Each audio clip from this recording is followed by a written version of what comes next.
Eu fui vender água na praia, né? Que era o que dava pra fazer uma cidade de 40 graus, você imagina. Pô, vender água na praia. Só que você descobre quando você chega na praia que 40 graus não é garantia que você vai vender água. Porque tudo muda o cenário o tempo todo. Só que ali eu já tinha muita maturidade. Eu costumo brincar que na vida das pessoas, dos 15 aos 20 anos, o regente na nossa vida é a vontade. Você tem vontade de fazer várias coisas. Só que você ainda não tem coragem. Aí dos 20 aos 25, 30, o regente passa a ser a coragem. Você tem coragem de praticar suas vontades. Só que você quebra muita cara porque você só tem coragem e vontade, você não tem muito conhecimento. Então você faz várias coisas que hoje você não faria. Passou dos 30, começa o regente do discernimento, que você continua tendo coragem, continua tendo vontade, mas você já põe na balança se aquilo compensa ou não compensa. Sim. Então, quando eu fui para Copacabana, quando eu fui para o Rio, eu já estava na fase do discernimento. Tinha várias coisas que eu tinha vontade, várias coisas que eu tinha coragem, mas a balança do compensa e não compensa, isso é para mim ou não é para mim, é o momento ou não é o momento, já era mais latente dentro do Rick. E aí eu fui para a praia para fazer o que dava, tendo vontade de trabalhar, tendo coragem de trabalhar e sabendo que aquilo compensava, que era o momento do Rick cuidar do Rick. E praticar tudo aquilo que ele tinha buscado de conhecimento durante uma caminhada, durante uma vida toda. Quando eu chego em Copacabana, eu descubro que não dava para vender tanta água assim, só porque o sol era 40 graus. E aí eu começo a lapidar as minhas técnicas de venda e começo a vender mais pelo relacionamento do que pela água propriamente dita. A minha intenção era vender água, a minha estratégia era me relacionar para vender água. Então os vendedores vendiam muito rápido, andava muito rápido, vendia cantando, gritando, água, água, água. E eu ia parando, cliente em cliente, trocando ideia. No final de cada ideia daquela eu vendia, ou no final de algumas daquelas ideias eu vendia. Aí eu descobri que não era tão simples, descobri que tinha muito não entre um sim e o outro sim.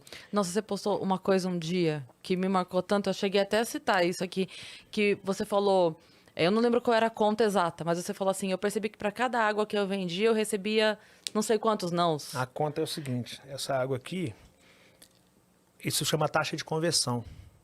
E por isso muita gente não consegue avançar, principalmente essa galera que não tem conhecimento, porque até hoje estão nos contando dentro da escola que o Brasil foi descoberto em 1500, que a Terra tem a forma de uma laranja levemente achatada nos polos com uma pequena elevação no meio, e ninguém fala com essa gente de negócio, ninguém fala com essa gente de conhecimento, ninguém fala com essa gente de empreendedorismo, ninguém fala com essa gente que dá para fazer outras coisas para além de CLT e concurso público. Sim. E por isso essa gente ainda está se apegando ao Brasil que foi descoberto em 1500 e ao fato da Terra ter a forma de uma laranja levemente achatada nos polos com uma pequena elevação no meio. Eu descobri outras coisas por minha conta e risco. Eu fui formado na faculdade da vida. Essa escola formal eu tive que abandonar para colocar comida na mesa. E quando eu caí na faculdade da vida, ali eu tive que aprender na tora várias coisas que me possibilitou mudar meu hábito e meu hábito mudou meu resultado. E essa fórmula é uma que eu aprendi na faculdade da vida e que dificilmente eles iam me ensinar dentro da escola, porque o conhecimento liberta e a estratégia não é nos libertar. A estratégia é nos manter presos para que nós peguemos alguns diplomas e temos a impressão que estamos formados e paramos de buscar conhecimento. E aí nós estamos dentro de uma jaula, preso a um canudo que muitas das vezes não garante o seu sucesso. Com certeza. E eu fui para a faculdade da vida. A faculdade da vida me ensinou isso. Taxa de conversão.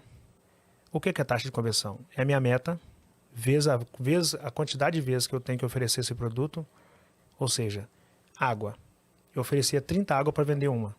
Eu tive que descobrir isso na tora, porque eu, com o tempo comecei a oferecer água, eu tenho, não vendia, eu tenho que contar quantos nãos eu estou tomando aqui. Aí comecei a contar e descobri que mais ou menos a cada 30 águas que eu vendia, que eu oferecia, eu vendia uma. A minha meta era vender 120 garrafas de água. Então são 30, eu multiplico 30 por 120, que vai dar 3.600. Como eu tomava 29 nãos a cada 30, eu multiplico 30 por 29, que são 3.480 nãos. 120 é a minha meta. 3.600 é a quantidade que eu tenho que oferecer e 3.480 é a quantidade de nãos que eu tenho que ganhar. Tá disposto a Para tomar. estar disposto a tomar para vender 120 garrafas de água. Com o tempo eu descobri que não tem a ver com quantas águas que eu consigo vender. Tem a ver com quantos nãos eu consigo suportar até que eu consiga vender a minha meta. O mundo dos negócios não tem a ver com quantos sims você alcança, mas sim com quantos nãos você se porta. Quem entender que o mundo dos negócios é um jogo de quem suporta mais nãos, alcança o extraordinário. Quem achar que o mundo dos negócios é um jogo de quem consegue mais sim, fica pelo caminho. Quando eu entendi isso, eu entendi minha taxa de conversão e isso me conduziu a resultados diferenciados, porque estava longe de ser extraordinário até o episódio do gravar o vídeo da água.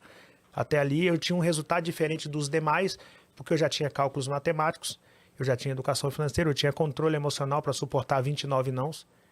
Tem gente que começa a vender água na praia, pega a caixa de isopor no primeiro dia, vai todo animado, toma 15 nãos e fala, isso não é para mim. E por que não é para ele? Não é por causa do sol, não é por causa dos nãos, não é por causa do peso da caixa de isopor, é por causa da falta de controle emocional. Aí ele pensa que não é para ele. Eu já tinha controle emocional. Eu tinha educação financeira, eu não conseguia ganhar rio de dinheiro vendendo água, mas eu conseguia ganhar 300, 400 reais. Num dia bom, eu conseguia ganhar um valor desse. Num domingo, por exemplo, de muito sol. Mas na segunda-feira, os demais que também conseguiam ganhar um valor desse, já não iam na segunda. Eles se reuniam na segunda para fazer um churrasco, para ir para casa da piscina, para ir para não sei onde, e na segunda eu estava lá novamente. Porque eu sabia que a concorrência era menor. Então, uma vez que eles não estavam na areia, tinha menos concorrência para a mesma oferta. Eu estava lá na areia vendendo. Quando chegava na terça-feira, eu tinha o dinheiro que eu ganhei no domingo, o dinheiro que eu ganhei na segunda e a possibilidade de ganhar dinheiro na terça.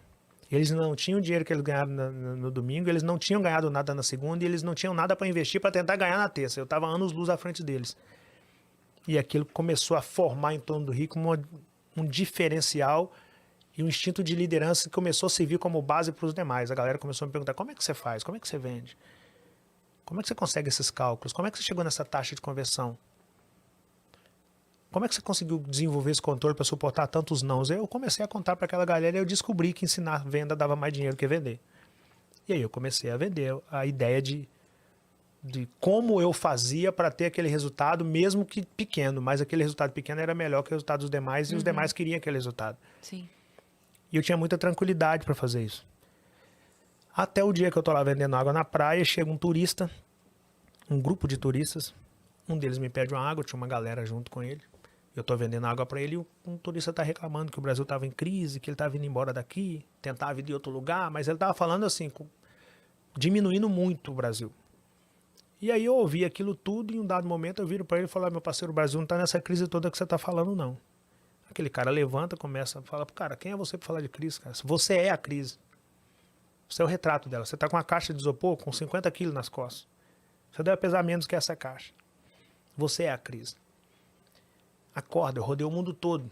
Tô indo embora desse Brasil por causa de ignorância como você. Porque aqui no Brasil tem um cara que vende água, pensa que pode falar de crise. O cara não sabia com quem ele tava falando. E eu na minha tranquilidade ali, ouvindo aquele cara falar aquilo. Quando ele terminou, eu agradeci o rapaz que tinha comprado a água, eu virei para ele e falei, meu parceiro, opinião não se discute, se é a sua eu tenho que respeitar. Se precisar de uma água enquanto estiver por aqui, me chame que eu trago para você. E fui saindo. Só que quando você não responde uma ofensa com outra ofensa, você ganha uma luta sem subir no ringue daquele cara, né? Quando você responde uma ofensa com outra ofensa, você se torna ofensor. E eu não consigo ofender. O Deus que eu conheço só me ensinou sobre amor. Eu só consigo amar. Então não subo no ringue dele. Eu que determino se eu subo no ringue dele ou não.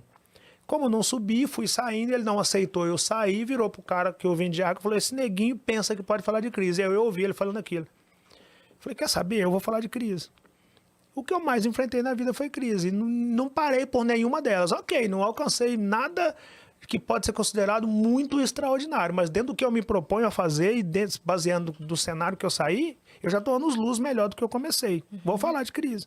Aí fui para casa e gravei o vídeo que ficou conhecido como vídeo da água. Caramba. Através de um ato de preconceito de um cara que falou que eu não poderia falar de crise. Eu gravei só por causa daquele cara. Não era um cara que estava gravando o vídeo para que através daquele vídeo, se algo acontecesse... Você nem sabia o que poderia acontecer. Não, tinha a menor noção. Mas a fé que eu tenho, hoje, né, baseado na fé que eu tenho, eu penso que naquele dia Deus falou, agora chegou a hora da promessa se manifestar na sua vida.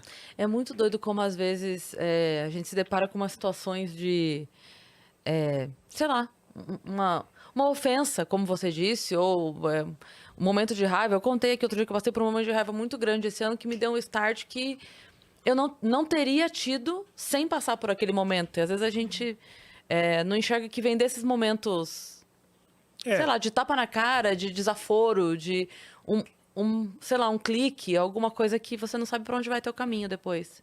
Eu costumo dizer que a vida é como se tivesse alguém com uma metralhadora, aquelas metralhadoras que joga bolinha de brinquedo, uma metralhadora te jogando limão. O tempo todo a vida tá te jogando limão, e você fugindo dos limão, que para você limão é amargo, limão não dá isso, limão não dá aquilo. E eu comecei a pegar esses limão e fazer minhas limonadas dele.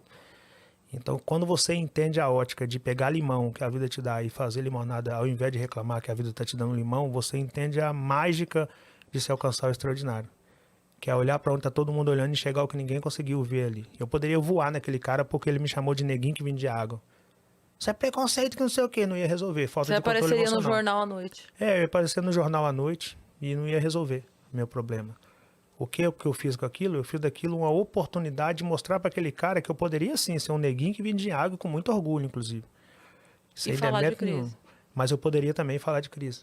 Eu poderia mostrar para ele que eu, apesar de estar naquele cenário, eu tinha conhecimento para estar ali. E pelo quão ele levantou a voz para tentar diminuir o que eu falei, eu mostrei para ele que ao invés de levantar a voz, muitas das vezes nós precisamos melhorar nossos argumentos. E aí eu tirei o argumento, saí da condição de vendedor e gravei um vídeo com argumento suficiente para mostrar para aquele cara que eu poderia falar do que eu quisesse, inclusive de crise. Que ano foi que você gravou o vídeo? Foi dia 28 de março de 2018. Mais precisamente. Caramba, que Então, virada de vida, né? Então aquele cara que a princípio tentou me diminuir, ele me deu um triplex. Ele me deu alguns imóveis em Belo Horizonte. Ele colocou minha filha em uma das escolas mais renomadas da América Latina. Ele me possibilitou ir em todos os continentes do mundo, em todos os estados brasileiros. Ele me deu várias capas de revista. Ele colocou 1 milhão na minha conta. Aquele cara não sabe o quão ele contribuiu comigo. Se não fosse aquele cara, talvez eu tava lá vendendo água até hoje, sem demérito nenhum. Que de vez em quando, quando eu tenho tempo, eu tô lá.